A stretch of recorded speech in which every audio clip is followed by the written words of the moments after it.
14절 시작.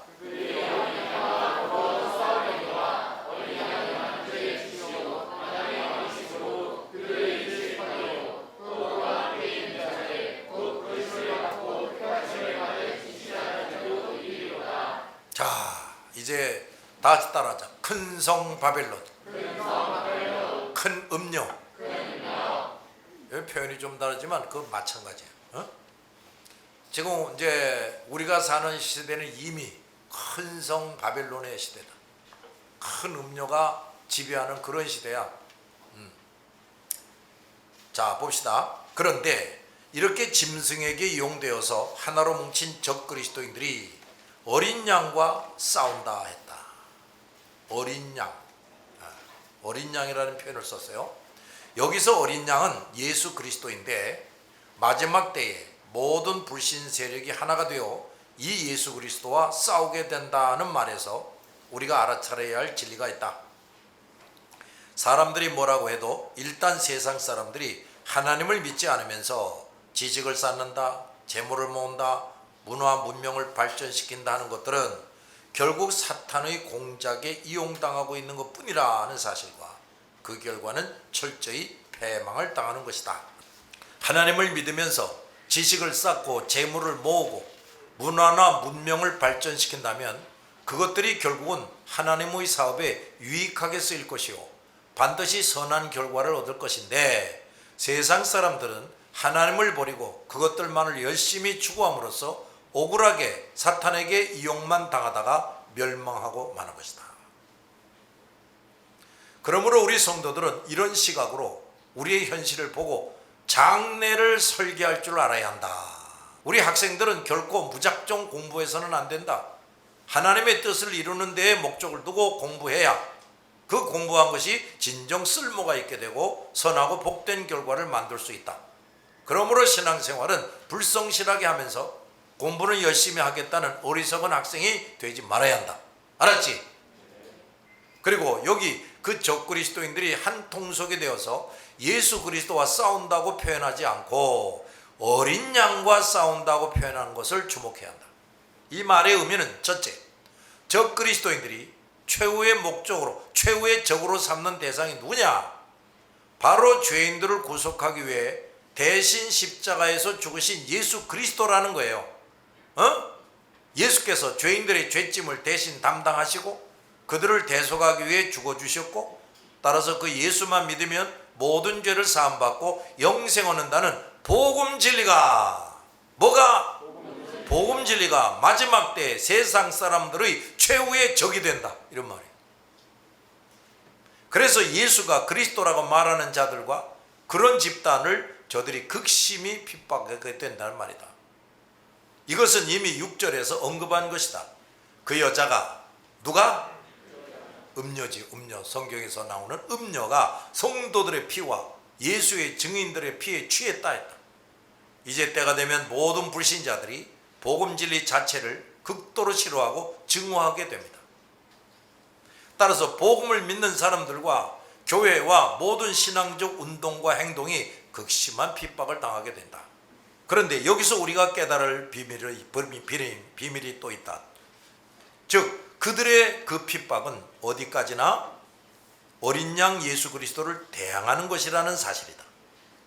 이 말은 그들이 결코 목적을 성취하지 못하고 마침내 멸망을 당하고 만다는 것이다.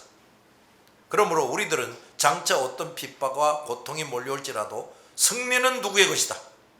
반드시 우리의 것이다 라는 사실을 명심하고 달게 참고 견뎌내야 한다.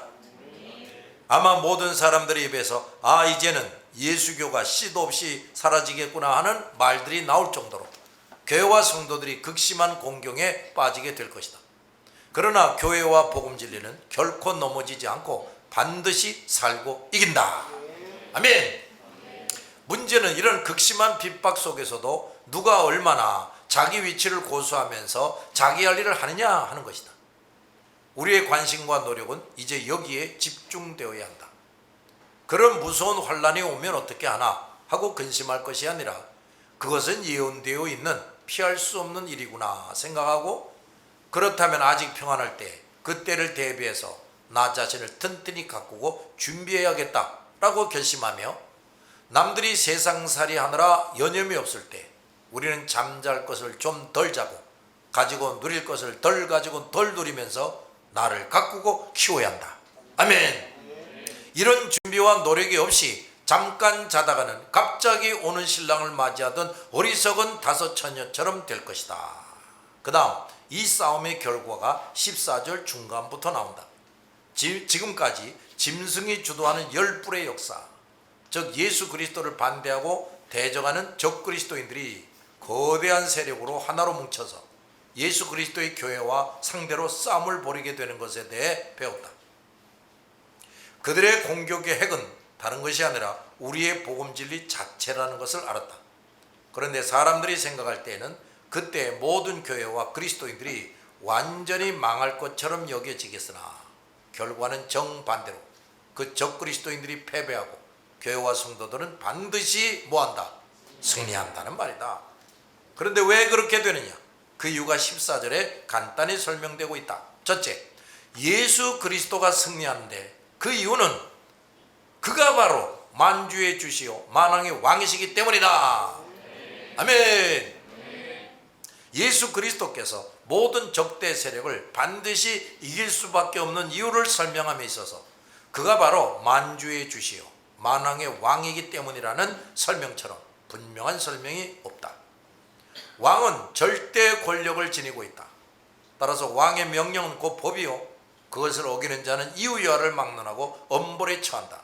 그 이유는 그 왕권은 백성들의 사사로운 권리에 조금도 침해를 당할 수 없는 절대성을 지니고 있기 때문이다. 아멘. 세상 나라에서의 왕도 이렇게 절대적인 권력을 행사했는데 하물며 그 왕들을 왕이 되게 했다가 왕의 위치에서 떨어지게 하는 일까지 임의대로 주관하시는 분이 바로 누구냐? 예수님. 그러니 그는 왕 중의 왕이요 만왕의 왕이신 것이다. 사실 엄밀히 따지면 사람은 결코 절대성을 지닐 수 없다. 왜냐하면 아무리 위대한 왕이라도 때가 되면 죽는 것이고 그래서 왕권을 하루아침에 잃어버리는 존재에 불과하기 때문이다. 아무리 강하고 큰 나라의 왕이라도 영원히 인간으로서 왕 노릇할 수 없다. 그렇지요? 그런 왕이 무슨 절대권을 가졌다고 할 수 있는가? 그저 다만 하나님께서 어느 사람에게 일시 부여하신 잠시 부여하신 기간 동안만 왕의 위치여서 왕의 권력을 행사하는 것뿐이다. 그런 일시적이고 제한적인 왕들 앞에서도 무조건 복종해야만 하는데 어찌 영원토록 절대적 왕권을 행사하시는 예수님께 불순종하며 누가 그 왕을 이길 수가 있겠는가? 그러므로 우리 성도들은 이 만왕의 왕 되시는 예수 그리스도를 나의 모요, 나의 전부로 삼고 있을 때 그것을 확신한다면 결코 부족함을 느낄 수 없고 불안해할 이유가 없고 누구도 우리를 함부로 하거나 이기지 못하는 것이다. 만왕의 왕 되시는 예수 그리스도가 나와 함께 할 때 나는 모든 것을 가진 자요 그 주님의 뜻 안에서 능치 못할 것이 없는 자요 그 예수님이 함께하는 한 언제나 승리자다. 그런데 많은 성도들이 이 예수님을 진정 나의 왕, 나의 주인으로 삼지 않고 세상의 것들을 내 피난처로 삼고 나의 보호자요 인도자로 삼고 있다. 이것은 마치 끊임없이 전쟁을 벌이고 있는 지경에 사는 사람이 자기를 지켜주고 보호해줄 왕과 성이 없이 한참 전쟁이 벌어지고 있는 들판 한복판에 살면서 돈이며 음식이며 집을 장만하느라 여념이 없는 사람과 같다. 우리 자신과 우리의 소유를 진정으로 안전하게 보호해주고 그것이 언제나 우리의 것이 되게 할 뿐만 아니라 우리에게 부족한 것이 있다면 그것을 풍족히 공급해주고 우리가 하지 못하는 것이 있다면 할 수 있도록 도와주는 참된 왕은 누구다? 오직 예수 그리스도뿐이다. 아멘. 그 외의 왕들은 모두 양의 가죽을 뒤집어 쓴 이리들이고 그것들은 나를 보호해주는 척하고 접근하고 유혹해서 반드시 나를 구렁텅이에 빠지게 하고 강도를 만나게 한다. 그리고 나의 것을 서서히 다 빼앗아가고 나중에는 내 육체뿐 아니라 내 영혼과 나의 영원한 미래를 멸망시키고 만다. 짐승과 그 열풀, 그리고 큰 음료를 동원해서 세상 사람들을 미혹한 사탄 마귀는 바로 그 미혹된 사람들을 이 지경이 되게 한다. 그들을 충동하고 극도로 악하게 만들어서 마지막에는 그들이 단합을 하여 예수 그리스도의 성도들을 상대로 싸우게 하는데, 이렇게 해서 그 사탄을 따르던 자들이 완전히 망하게 하는 것이다. 그러니 여러분, 우리가 이 만왕의 왕 되시는 예수 그리스도를 믿고 그분을 우리의 주인으로 삼고 살게 된 것이 얼마나 다행한 일이고 복된 일입니까? 그래서 천사도 우리를 뭐한다고? 흠모한다. 사람들은 왕 중에 왕이 이 예수 말고도 여기저기 있다고 여겨서 석가모니다, 마호메트다, 조상신이다, 아무개다 하고 쫓고 있지만, 저들이 한결같이 멸망할 것임을 생각할 때, 조상 때부터 대대로 우상만 섬겨둔 집안에서 나온 나와 여러분들이 이 예수 그리스도를 정확하게 알고 믿게 된 것이 얼마나 신기하고 감사한 일입니까? 그렇지요? 왜 이 예수님이 반드시 이기느냐? 그는 만주의 주이시기 때문이다. 그는 단순히 왕권만을 가지신 분이 아니라 자기 백성이 될 자들과 만물을 친히 만드시고 기르시고 생존케 하시면서 그 모든 것들의 주관자가 되시는 분이다. 왕은 백성과 인생을 만들거나 모든 것을 완벽하게 주관하지 못합니다. 인간 왕은. 그러나 예수님은 왕이실 뿐 아니라 인간과 인생을 만드시고 주관하시는 분이란 말이에요. 이렇게 백성들과 만물을 만드시고 생존케 하시며 통치 주관할 수 있기 때문에 그는 절대자가 되시는 거예요. 누가 나고 죽고 잘되고 못되느니, 무슨 동물 식물이든 유기물이든 무기물이든 마음대로 있게도 하시고 없어지게도 하시면서 만사를 뜻대로 주장하시는 존재라야 절대자가 될 수 있는데, 그분은 바로 예수 그리스도 뿐이란 말이에요. 아멘. 이렇게 예수님은 모든 것의 아버지시요 주인이시요 최고 권력자이시기 때문에 그를 대항하여 이길 자가 없는 겁니다. 나와 여러분이 믿고 따르는 하나님은 이런 어마어마한 분이시다. 결코 시시한 하나님이 아니시다. 그러므로 우리 성도들도 어떻게 살아서는 안 된다고? 시시하게 살아서는 안 돼.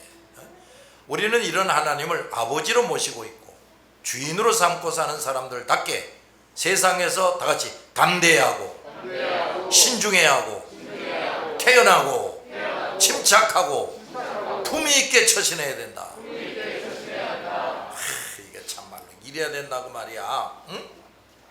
알아들었지? 그래서 뭐야, 또 경솔하지 않고 신중하고 조급하고 초조해하지 않고 태연하고 침착하고 품위 있게 처신해야 한다. 만약 우리가 예수 그리스도를 우리의 왕으로 모시고 있다고 하면서 두려워 떨며 지내고 죄악과 타협하고 비굴하게 산다면 우리의 대장 예수 그리스도를 쫄장부로 만들어버리는 것이 된다. 경제적으로 여유가 없이 살아도, 남들처럼 이것저것 다 누리지 못하며 살아도, 인간적으로 이렇다 할 만큼 내세울 것이 없는 나라고 해도 이 만주의 주요 만왕의 왕인 예수 그리스도를 나의 주로 나의 왕으로 모신 사람, 이게 돼야 되는 거야. 자, 78강으로 갑시다. 일곱 대접의 재앙 14번째.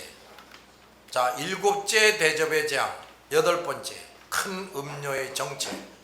자, 큰 음료가 탄 7모리와 10뿔을 가진 짐승. 계속합니다. 그 다음에 어린 양과 함께 있는 자들의 승리. 음료가 앉은 물. 자, 이런 말이 나와. 자, 17장 14, 15절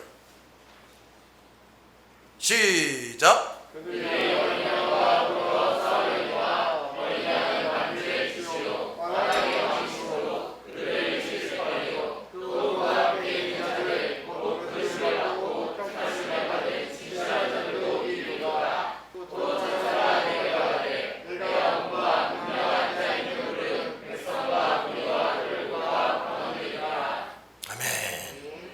자, 14절을 다시 봐요. 그들이 어린 양과 더불어 싸우려니와 어린 양은 만주의 주시오 만왕의 왕이시므로 그들을 뭐 하실 터요? 이기실 터요. 또 그와 함께 있는 자들 곧 부르심을 받고 택하심을 받은 어떤 자들? 진실한 자들도 이기리로다. 진실한 자들. 이게 뭔 소리냐? 자, 지난 시간에 짐승과 음료가 모든 불신자 우상숭배자들의 세력을 총규합해서 예수 그리스도와 복음, 그리고 그 복음을 믿고 증거하는 자들을 상대로 최후적인 싸움을 하게 되는데, 이 싸움에서 그들은 반드시 뭐하고? 패배하고 예수 그리스도의 교회와 그리스도인들이 승리하게 된다는 것을 알았다. 그런데 예수 그리스도의 교회와 그리스도인들이 승리하는 이유가 뭐냐? 첫째, 예수 그리스도가 만주의 주시오 만왕의 왕이시기 때문이라는 것이다. 그러니까 성도들이 또한 이기는데 그 이유는 그리스도와 함께 있는 자이기 때문이다 이거야. 사람은 누구나 태어날 때부터 죄인이기 때문에 그 스스로는 결코 사탄과 싸워서 이길 수가 없어요. 그래서 인간의 노력으로는 결코 구원을 얻지 못합니다. 사람은 도덕과 법과 정치와 문화 등 인류 생활의 전 영역을 지배하고 사탄은 조종하고 있다. 똑같은 법이라도 하나님을 알고 믿으며 따르는 것과 하나님을 모르는 채 따르는 것과는 큰 차이가 있다. 하나는 법의 설립자요, 주관자요, 재판자이신 하나님을 염두에 두고 그 법을 따르기 때문에 거기에는 인간의 마음대로 법을 해석하고 인간이 좋을 대로 법을 변경시킬 수 없는 절대성과 통일성이 있다. 반면에 다른 하나는 법의 설립자와 주관자와 재판자가 모두 인간으로 되어 있어서 지역과 풍습과 사랑과 이념의 차이에 따라 얼마든지 법이 달라질 수 있고 다르게 해석될 수가 있다.